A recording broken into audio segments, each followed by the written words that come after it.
John Noe unveils Greater Than We Believe with your host, Stephen King.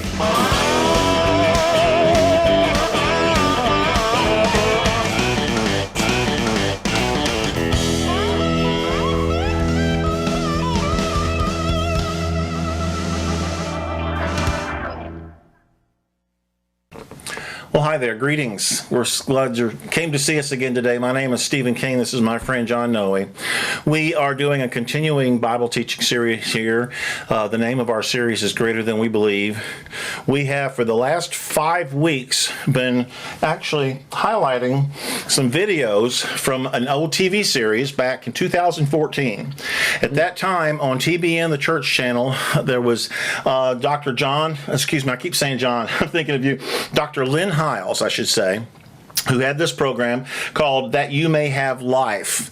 And in this particular time, Lynn had been reading John's books, knew John, and was impressed enough that he wanted to have John come on his program and talk about the book he had written here, Unraveling the End Times, and the timelines involved. So John went on, they did 9 programs, which we have here, and we are actually showing them to you weekly here, a piece at a time. And so this last week, we saw number 5, and we were talking about, what were a couple of things we mentioned that last week? Well, we talked about the second coming. The second coming. And the many comings. Yeah. And whether or not, what's the manner and means of his coming. Did Jesus really have his second coming in 70? I think that's one of the things you talked about last week, too. So anyway, that was last week. If you missed it, please go back and see it. But John, I want to know what we're looking for today. Give us some advance notice of today. Right. This week, Dr. Hiles and I looked at and laid out Jesus' most dramatic prophecy, the Olivet Discourse, in Matthew 24, Luke 21, Mark 13, and so forth. And also we evolved into the exegetical basis for extrapolating Revelation's relevance beyond its historical fulfillment. Yeah. And we looked at also a couple examples of bias interpreting and 4 sidestepping devices. So sidestepping. Are we doing dance lessons? Or so an interesting content. Okay. Well, that sounds good. I'm looking forward to it. So y'all ready? Well, then let's roll tape. Lynn Hiles Ministries presents Dr. Lynn Hiles, That You Might Have Life. And here's your host, Dr. Lynn Hiles. I want to thank you again for joining us this week on the program. I tell you, we have had a time. I hope you've been as blessed as I have been. It's been a great joy to me to have John Noe, author, screenwriter, on the program with us for several weeks. And we're going to do a couple more programs. And I trust you tell your friends about us and tune in every week. We are continuing to unpack, I believe, some very difficult stuff. Let me just say to you, if you don't agree with what we're teaching, we're okay with that. We're not trying to make anybody believe anything. We're just simply saying, here's what we believe God said to us, and then you have the human prerogative to eat the grapes and spit out the seeds, search the scriptures, and see if they are so or not. Because I do believe that these things are challenging, and at first you may not be ready to let go of everything, and we're not asking you to.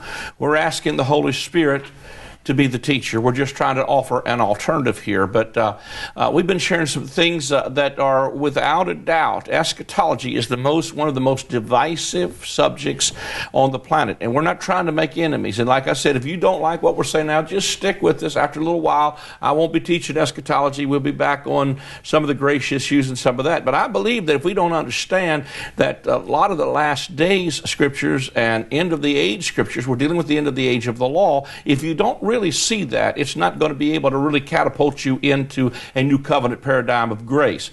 And so I think that one of the main things that pushed me over the edge to preach the grace of God was when I saw that the last days were not the last days of some future age, but they were the last days of the old covenant Mosaic system. That's what made me step away from the mixture of mixing law and grace. But I have on the program with me John Noe, and he is the president of Prophecy Reformation Institute. It's a conservative evangelical scholar. He is a conservative evangelical scholar and a member of the Evangelical Theological Society, where John has presented no less than 17 theological papers on eschatological Reformation issues. He holds an earned PhD in theology from Trinity Theological Seminary and the University of Liverpool with distinctions.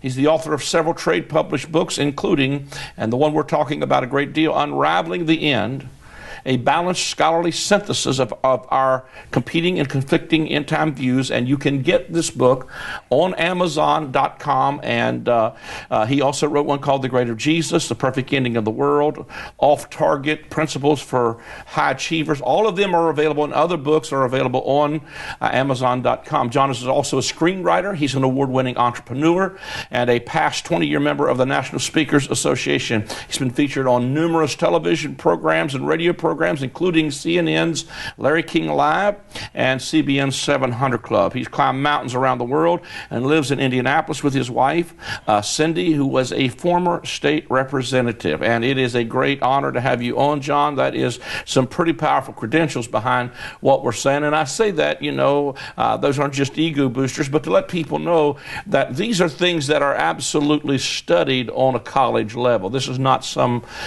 contrived idea. Most people only believe there's one view of end-time things, and it's usually the dispensational futuristic view with doom and despair, and at the end of that one, we basically lose. But the way we preach it, we win. And we already have one.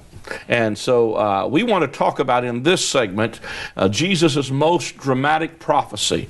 And Matthew 24, of course, you've heard me teach in the book of Revelation before I had John on, how that Matthew and the four beasts of Revelation say, come and see.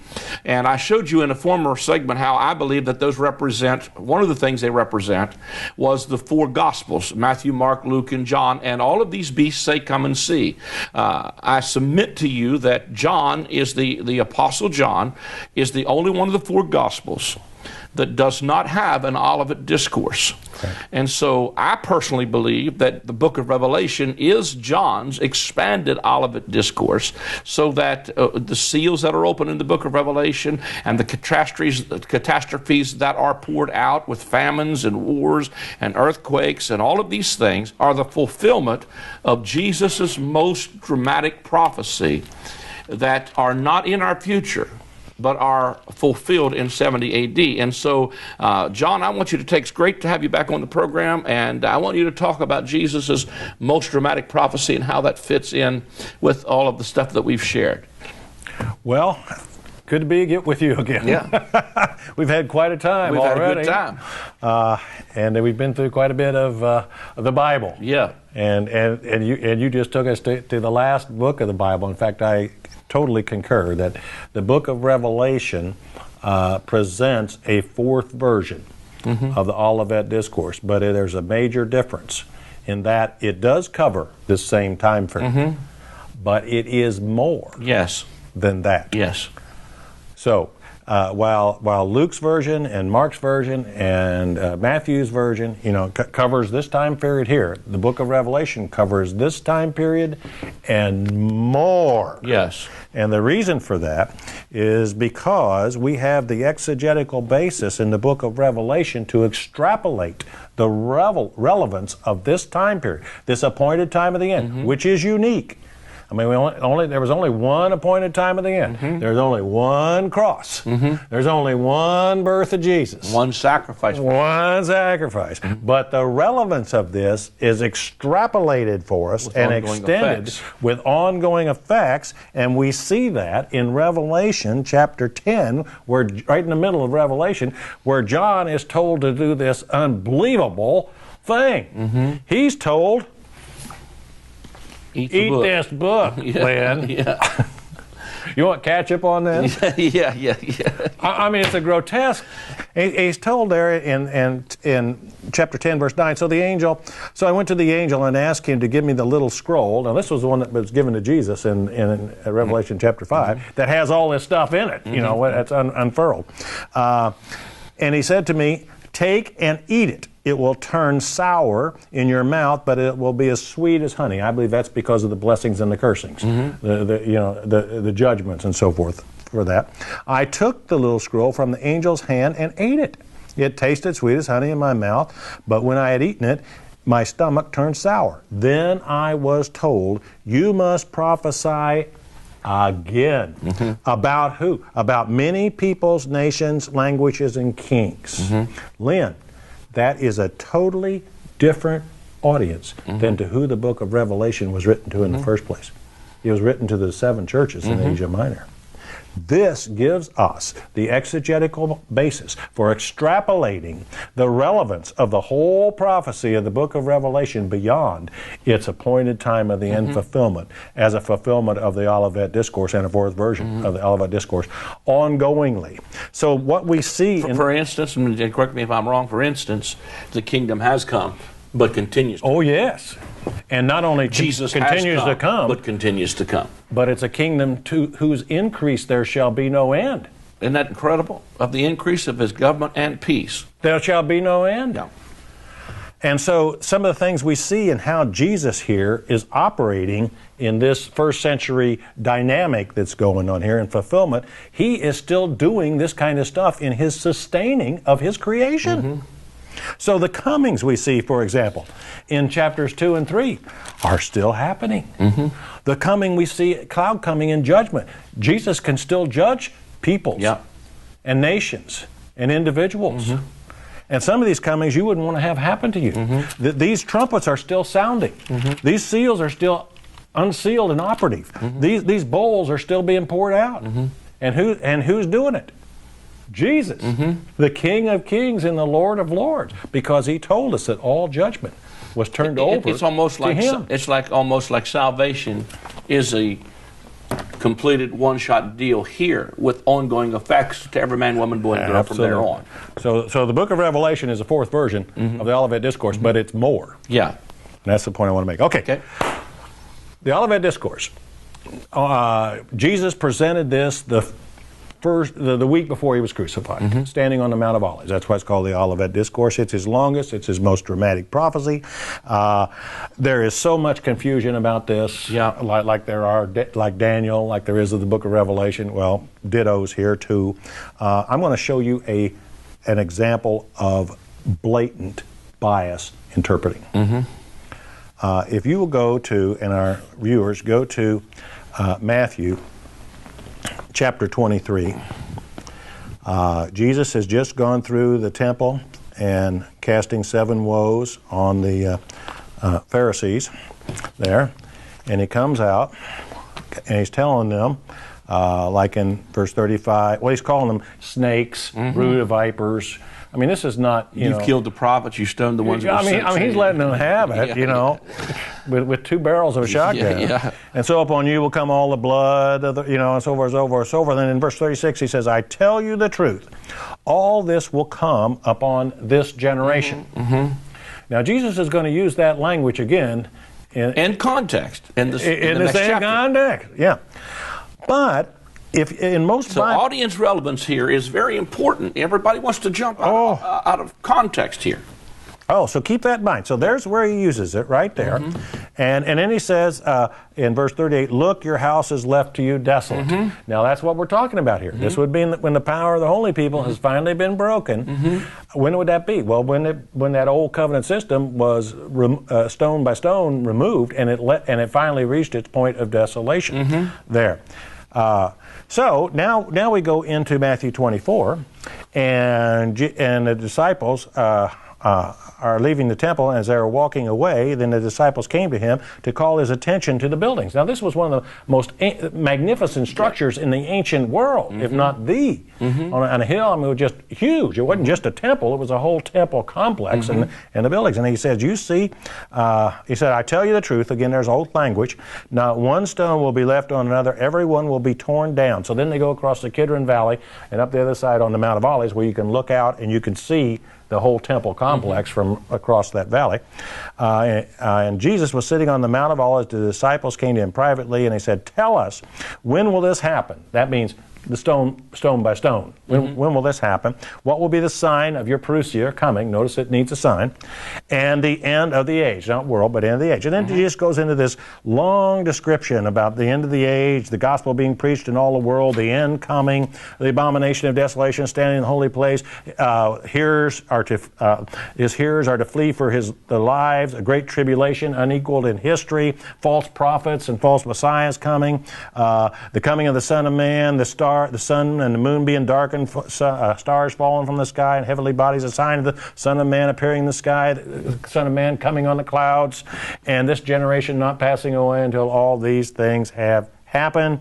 And the people think that these words are so cryptic you can't understand them, or so many people have so many different opinions of it. They think, well, surely none of this stuff has happened yet. But the key here, the whole key to this section is what generation was Jesus talking about when he said, I tell you the truth, this generation will certainly not pass away until all these things have happened, Matthew 34:24.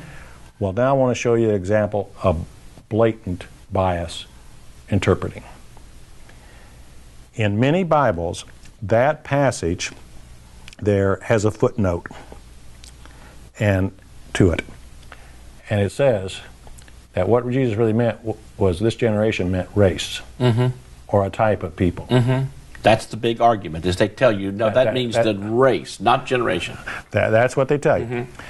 However, if you will look at the identical same language in Matthew 23. In context. Yeah. Where he says the same thing. I tell you the truth, this will not come up on, all this will come up on this generation. There is no footnote. No. Only place you find a footnote is in the Olivet Discourse. Everywhere else, that phraseology, this generation is used by Jesus in the New Testament, never footnoted. Just. It's not a different Greek word either. No, same Greek, Jenna. It doesn't mean a race. No, doesn't mean that at all. But it's footnoted there. Now, and so biblically precedent setting, yes. a generation was 40 years. Yes. And it's based on being brought out of Egypt into the promised land was that generation fell. That's the biblical precedence that we can hang that on, correct? Yes. Now, Dr. Tommy... And we're saying that this generation, this 40 years here. Yeah. Yeah. But everywhere that phraseology is this generation, always means that the contemporaries of Jesus, except where it's footnoted here by some translators as meaning something different. Dr. Tommy Ice, dispensational premillennialist, explains that the use of this generation in Matthew 23 is that this is historical. But the use of the same language here in Matthew 24, this is prophetic. And Ken Gentry, God bless his heart, a postmillennialist, partial preterist, says, well, wait a minute, prophetic is speaking of things that are to come, right? Yeah. Well, look at Matthew 23. It was to come too. And so upon you will come. If that's not prophetic. Isn't that prophetic? Not pathetic, but prophetic. Well, this is just a classic. These are just classic examples of bias interpreting. Yeah. They don't want it to mean what it means. Because you go there with a preconceived idea. That's right. But I want to profess to you that whenever Jesus uses that phraseology, he's always talking about his contemporaries. Everywhere, including here. Now, there are 4 major sidestepping devices to try to get around that. The first one is, as we're talking about, it has to mean race or a nation or a kind of people. But it doesn't mean that anywhere else. Nowhere else in the other 17 uses outside of the Olivet Discourse. So that, at best, that would be interpretation by exception. And interpretation by exception is very risky. Rather, interpretation by consistency. And I'm going to profess that Jesus consistently used those expressions in the same manner time and time and every time again. The second device that's used is generation must refer to some future generation. So they're saying, yeah, it's literal, but it's a future generation. To justify that, it's said that the phrase generation is qualified by the phrase not pass away until all these things have happened. So whatever generation sees these things start to happen, that will be Jesus's this generation. C.I. Scofield, for example, in footnoting this in his Schofield Bible, the Matthew 24:34 verse. He says, the word generation, Jenna, though commonly used in Scripture of those living at one time, could not mean those alive at the time of Christ, as none of these things, i.e. the worldwide preaching of the kingdom, the tribulation, the return of Christ, the invisible glory, and the regathering elect, occurred then. This expression, this generation, one, may mean that future generation, which will endure the tribulation and see the signs, will also be the generation that sees the consummation of the Lord. Mm-hmm. Could there be any more blatant example of bias interpretation versus consistent use of the same kind of language? The third device that's used, sidestepping device. By the way, let me give you a couple examples of where else Jesus used this generation. In Matthew 12:39, the same wicked and adulterous generation who was asking for a sign. Mm-hmm. In Matthew 17:17, then the same one he calls a, quote, unbelieving and perverse generation, end quote, and asks, how long shall I stay with you? How long will I put up with you? In Luke 17:25, the same one who would reject God's only Son. But, quote, but first he must suffer many things and be rejected by this generation. And there's just one example. There's 17 of them, Lynn, outside of the Olivet Discourse. Mm-hmm. And they all mean the contemporaries. Mm-hmm. And Jesus... Not one of them. Not one of them means a race or kind something or some future generation. Yeah. Not one of them. But they insist that the use of that in the Olivet Discourse, of the three gospel versions of the Olivet Discourse, must mean something entirely different. Mm-hmm. Classic example of bias interpretation. Now, the Pharisees knew who Jesus was talking about. In Matthew 21, verse 45, when Jesus was telling them that the kingdom would be taken away from them and given to another people who would produce its fruit, the Pharisees say that they knew he was talking about them. Most Christians today don't know that Jesus was talking about them. He was talking about them. Pharisees knew that. Yeah. Even the scoffers knew that this was the end, the defining characteristic in the historical setting for the time of the end, because the scoffers were saying, where is this coming he promised? See all those buildings? Just like the disciples who were with Jesus and came out of the temple and walked across the Kidron Valley and pointed up to all the buildings and said, see all these wonderful things? And they said, see, everything remains the same. Well, as of this time it didn't. Yeah. It was left totally desolate. Every stone was dismantled. And I think that's what Peter was talking about when he answered the scoffers and said, well, the reason that it has occurred to seem like that there's some delay, and that's from this point on to here, is so that God is not willing that any should perish, but that we'd have opportunity. So he was giving them every last minute of this generation to be able to come to repentance, because he told them the elements are about to melt with the fervent heat, which is not a nuclear cataclysm, but the destruction of the temple being burnt to the ground and dismantled. It was about to be dismantled, and it was imminent. When you talked about the other day of the timeline, Peter writes that just a few years before it actually occurred and said, and these things are about to be dissolved, folks. That's the intensification of nearness. As Jesus' 40-year time frame wound down, the intensity of nearness language ratcheted it up to the end. And, of course, the Jews had to fill up their measure of sin. So this was the time that was determined to do that. Now, there's a third device, and that is dividing the Olivet Discourse into two sections. And usually this is done in Matthew 24 between verses 34 and 35 or 35 and 36. And it's very... there's very strained reasons.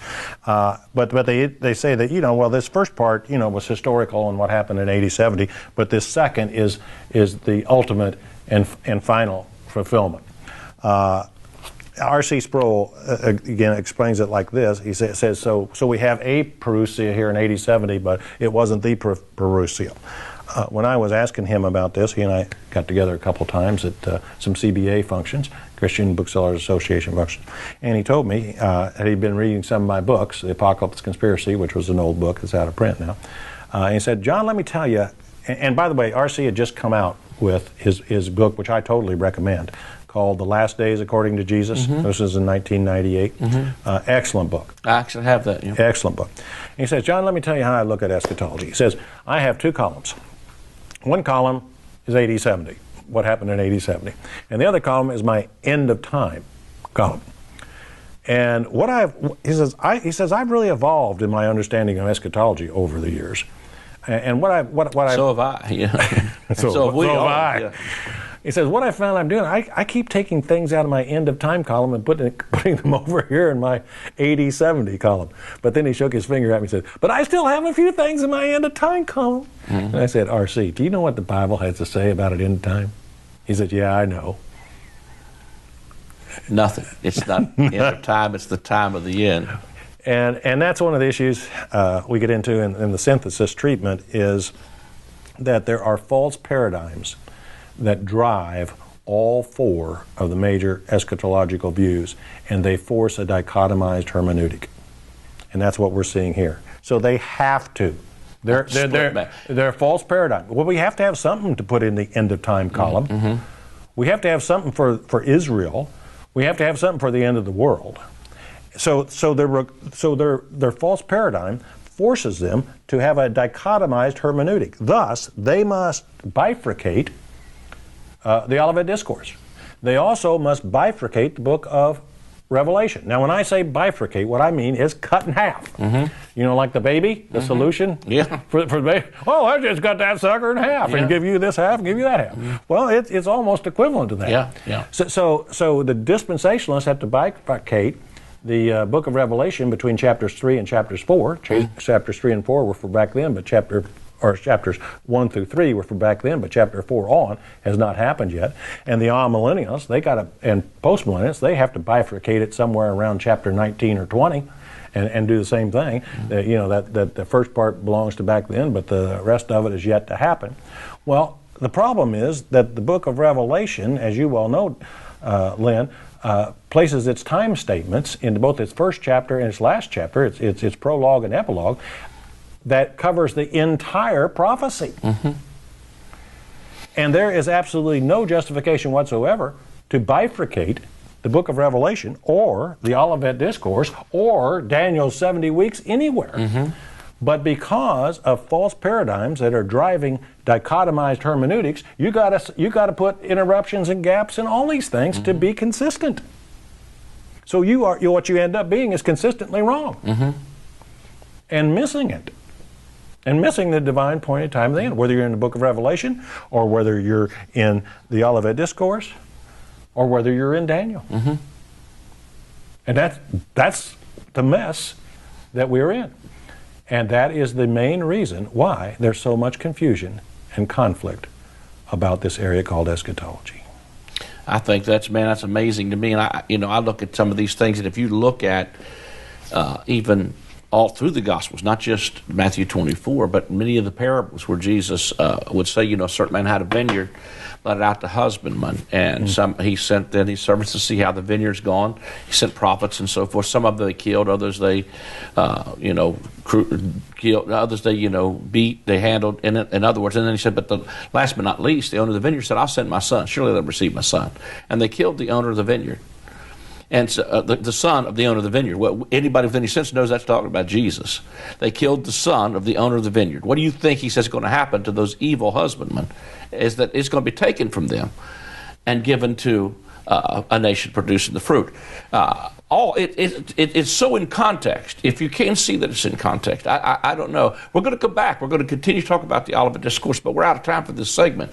Take a moment to write to us, to call the number on the screen, go to our public profile page, and send us a comment if you're enjoying this. Go to our website. Once again, you can watch any of these programs, but if you're enjoying what you're hearing, please tell your friends about us. Tune in every week as we continue to unpack this. If you believe in what we're doing, get behind what we're doing financially. We need your help. That's what helps us to keep preaching the gospel that we're preaching, and as you could tell, we're probably not preaching the most popular thing, but we just feel like it is our destiny to do this, just to offer an alternative view. So God bless you for watching. Tune in again next week. John will be with me again for the next couple couple weeks, and you're going to be blessed by it. God bless you.